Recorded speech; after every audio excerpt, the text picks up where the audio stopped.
والنهارده رجعنا لكم بسلسله خد فكره واشتري بكره. النهارده هنتكلم على العربيه التيروك، ايه اهم المواصفات وايه المميزات. تعالوا بينا نشوف العربيه. صفيه، ايه ده؟ انت ورايا. ايوه. عامل ايه؟ الحمد لله تمام، انت اخبارك ايه؟ كله حلو الحمد لله. ايه الاخبار؟ عجبتني العربيه التيروك، بجد؟ عايز اعرف ايه مواصفاتها وايه ادائها. العربيه دي من افضل العربيات الاس يو في، وفي نفس الوقت عربيه ينفع ان هي نقول عليها ان هي عربيه سبورت وشبابيه وفي نفس الوقت عائليه. ولكن علشان احنا نبقى يعني بنتكلم برضو بمنتهى المصداقيه مع الناس، هي عائليه بس العيله صغيره. حلو قوي. هل بقى مواصفات الامان فيها كامله زي اي عربيه اوروبي؟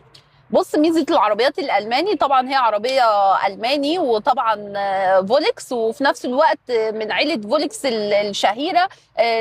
طبعا الام الكبرى بتاعتهم التايرون، بعد كده التيجوان، وبعد كده التي روك. العربيه دي طبعا بتتميز ان هي فيها كل وسائل الامان، فرامل الاي بي اس، الاي بي دي، وفي نفس الوقت فيها 6 ايرباج متوزعين في كل مكان. وفي نفس الوقت فيها الاستيعاب السريع بتاع العربيات الالماني. العربيه دي فيها طبعا انظمه التحذير على الطريق، لو انت نايم، لو انت مرهق، الكلام ده كله عربيه بتديك الارم، بتحس بيك بمعنى اصح. التكنولوجي بتاع العربيات الالماني بيبقى عالي جدا. وهي صاحبه صاحبها، يعني انا بسميها كده ان هي صاحبه صاحبها. وفي نفس الوقت انا بحب العربيات الالماني، لان الالمان بيهتموا باكتر حاجه طبعا. اولا هي مواصفات السيفتي، الامان. مواصفات الامان وعوامل الامان في العربيه، وجودة الماتيريال بتاعتها، وفي نفس الوقت المساحات الداخلية بتاعت العربية بتاعتهم. هو انا شايف المساحات معقوله، هي العربيه مش كبيره او انت تشوفها انها مش كبيره، لكن لما تقعد فيها مساحه الرجلين حلوه جدا، مساحه العربيه كويسه. بالظبط. مساحه اللي قاعد من قدام قاعد مرتاح، مرتاح. وفي نفس الوقت اللي قاعد من ورا برضو مرتاح، وفي مرتاح. نفس الوقت عربية اس يو في وعالية على الارض. طبعا العربيه دي مجهزه بفتحه سقف زي ما انتم شايفين كده كامله. فيها زي فيها ما فيها الاوبشن بتاع فيها الرفاهية كله موجود. فيها كروس كنترول. فيها الموتور بتاعها كام سي سي؟ هي بتتميز طبعا، الموتور بتاعها بتتميز ان هي 1500 تربو، 140 هورس باور. والموتور ده نفسه موتور التايرون والتيجوان والتيرامار والسكودا الاي 8 والسكودا الكودياك. فان احنا نحط موتور 1400 تربو 140 هورس باور في عربيه زي دي، بالتكنولوجي دي، بالماتيريال، بجوده الماتيريال دي، بالحجم ده. العربيه انا بناء على استخدامي الشخصي، العربيه ناعمه جدا على الطريق، وجرايه جدا، وسريعه جدا.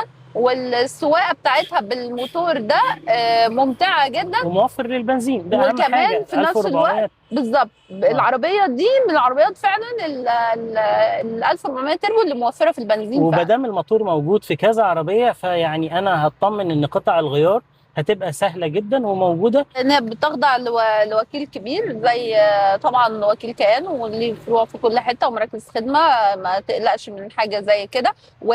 وحته قطع الغيار برضو انا بحب اشرحها لعميلي. العربيه اهم حاجه واحنا بنشتريها ان هي تكون خاضعه لوكيل كبير او تابعه لوكيل كبير، وكيل معتمد، وكيل ليه اسمه في السوق، ليه فروعه، ليه الفروع بتاعه المنفذ البيع، وفي نفس الوقت ليه فروع لمراكز الخدمه بتاعته عشان يقدر يخدم عليا في عربيتي. والكلام ده مش على فولكس بس، ده على اي عربيه تانية بنصح بيها العميل ان هو اول حاجه يفكر فيها الوكيل. اما بالنسبه لقطع الغيار، طالما وكيل كبير ومعتمد فانا هعتمد عليه في توافر قطع غيار العربيه بتاعتي.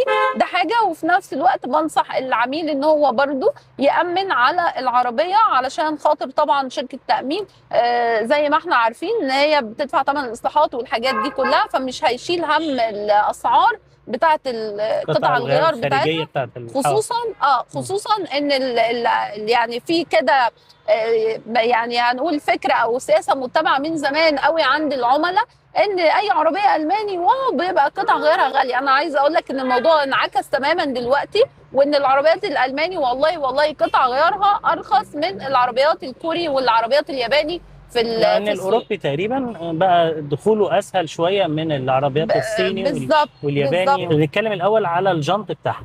الجنط دي جنطها كام؟ الجنط بتاع مقاس 17 انش.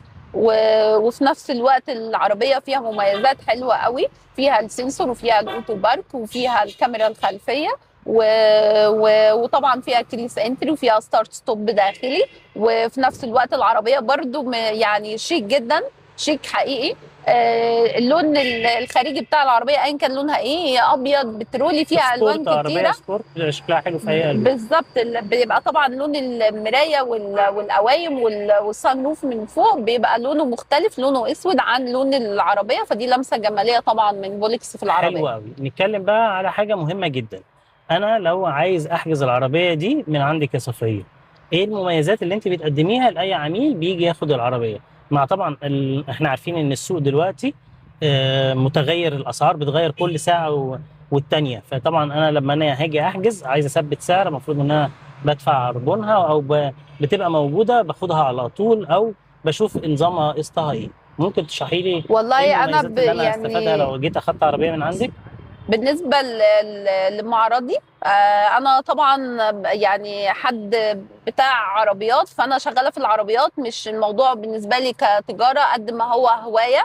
فحبي للعربيات خلاني طبعا يعني حابة الموضوع، يعني انكلودنج شامل كل حاجة، شامل طبعا المعاملة بتاعت عميلي لازم طبعا ياخد أحسن خدمة وافضل حاجه في كل حاجه. فبالنسبه لمعرضي صفيه اوتوموتيف، اي عميل بيجي لي سواء ايا كان نوع العربيه ايه بوفرها له باللون اللي هو عاوزه، ان شاء الله باذن الله بارخص سعر في مصر. لكن طبعا وضع السوق متغير، لينا فتره كبيره قوي احنا كتجار في السوق الوضع بتاع السوق بيبقى متغير تغيرات لحظيه، سواء بالزياده سواء بالنقصان. فاحنا يعني انا بمنتهى الامانه بقول لعميلي وارد السوق ينزل، وارد السعر ينزل، وارد في لحظه يحصل اي حاجه بره جوه، اي حاجه بتحصل، اي عامل من العوامل الخارجيه او الداخليه بيحصل بيهز السوق. عشان اثبت سعري طبعا لازم ان انا اجي وابقى عامل علشان حسابي. تثبت سعر خلاص تبقى على تم استعداد على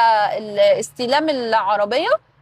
لو انت عميل كاش خلاص اديني التليفون، والله انا جاهز بكره، بتيجي حضرتك بتحجز وتستلم عربيتك تاني يوم على طول. سواء انت كنت عميل قسط، عندنا طبعا بنوك بنطلع لك موافقات فوريه وبسلمك العربيه وانت واقف لو فلوسك تساعديني في جاهزه. الموضوع ده طبعا يعني طبعا بالنسبه تسهلي لي الدنيا. للتقسيط معرضي بيتميز ان هو بيتعامل مع كل البنوك، وفي نفس الوقت كل عميل او كل بطاقه بيبقى ليها بوليسي معينه وبيبقى ليها بنك معين هو اللي بيتعامل معاها. فالميزه هنا في المعرض عندي ان انت يعني او بمعنى صح انا او الناس اللي عندي عندها الاكسبيرينس والخبره الكامله او على درايه كامله البطاقه دي تخش بنك ايه، وافضل سعر فايده، افضل اوفر وافضل سعر فايده بالنسبه لها هيكون بنك ايه. لان طبعا بتقابلنا مشاكل كتيره وبتقابلنا مكالمات كتيره من عملاء المفروض ان هو موظف وبيدفع 50% المفروض بياخد اقل فايده بنكيه. فطبعا هناك السيلز او المعرض الثاني بيوجهوا البنك للاسف سعر الفايده بيكون فيه عالي، واحنا عارفين ان احنا كل البنوك موجوده، بس كل بنك بيبقى ليه ميزه وليه عيب وليه سعر فايده معين. فالميزه عندي ان انا بوجهك التوجيه الصح وبدخلك البنك الصح، البنك فعلا اللي من خلاله يوفر لي اقل فايده، يوفر لك اقل فايده بنكيه، وكمان بدون مصروفات اداريه وبدون وثيقه تامين تكون اجباري عليك كل سنه. لكن في عميل بيحب يامن كل سنه ما فيش اي مشكله خالص، برضو بياخد اوفر معين في سعر الفايده. واحنا طبعا احنا بنحب ان احنا ننصح العميل بالتامين لان ده بيكون في مصلحته، وفي نفس الوقت بيديله الحمايه الكامله، او خلاص انت بتامن على العربيه وكبرت دماغك، حصل اي حاجه في اي حاجه شركه التامين هي اللي بتتولى الاصلاحات. احنا اتكلمنا عن النهارده على التيروك، لكن احنا عندنا عربيات كتيره ومتنوعه. ممكن بعد كده نعمل حلقات نتكلم فيها على العربيات بمميزاتها زي العربيات المتاحه واللي نقدر نوفرها للعملاء، ونتكلم برضو في سلسله تانية على العربيات من رينج كذا لرينج كذا، علشان مثلا انا حد بفكر اجيب عربيه برينج المليون جنيه مثلا لرينج المليون ونص، ابتدي اعرف ايه العربيات اللي اقدر اتحرك فيها وايه الاميز منهم وايه اللي انا هقدر اجيبه في المجموعه دي. طيب ممكن نعرف رينج سعر العربيه دي دلوقتي ايه بالاوبشن اللي احنا فيها دي؟ والله سعر العربية دي في التوكيل النهارده 1850، ده سعر التوكيل. العربية مش ببيعها بأوفر برايس عن السوق، لكن الميزة برضو عندي حتى الآن أنا ببيع العربية دي بخصم عن السعر الرسمي، ببيعها لحد 1,775، ده ده لحد سعر اليوم. سعر ماشي.